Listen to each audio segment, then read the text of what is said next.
রাজধানীর শাহবাগ মোড় অবরোধ করে আন্দোলন করা শিক্ষকদের ছত্রভঙ্গ করে দিয়েছে পুলিশ।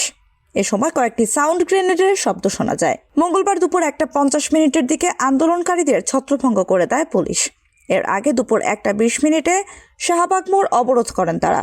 তাদের দাবি, প্রাথমিকের তৃতীয় ধাপে সুপারিশপ্রাপ্ত 6,531 জনের অনতিবিলম্বে যোগদান নিশ্চিত করা, এনটিআরসি এর নিবন্ধিত নিয়োগ প্রত্যাশী শিক্ষকদের নিয়োগ নিশ্চিত করা। এনটিআরসি এর নিয়োগ প্রত্যাশীরা বলছেন, শিক্ষক নিয়োগ চক্রে আবেদনকৃতদের বৈষম্যের শিকার ও সিস্টেম দুর্নীতিজনিত কারণে তারা নিয়োগ থেকে বঞ্চিত হয়েছেন। তাদের দাবির পরিপ্রেক্ষিতে 1 থেকে 12তম ব্যাচে উত্তীর্ণযোগ্য নিবন্ধিত শিক্ষকদের ডেটাবেস পৃথক করে এন্ট্রি লেভেল বয়স বিবেচনা করে এবং বিগত 17 অক্টোবর ও 23 ডিসেম্বরে প্রধান উপদেষ্টার পক্ষে এপিএস সাব্বির আহমেদের প্রতিশ্রুতি অবিলম্বে বাস্তবায়ন চান তারা।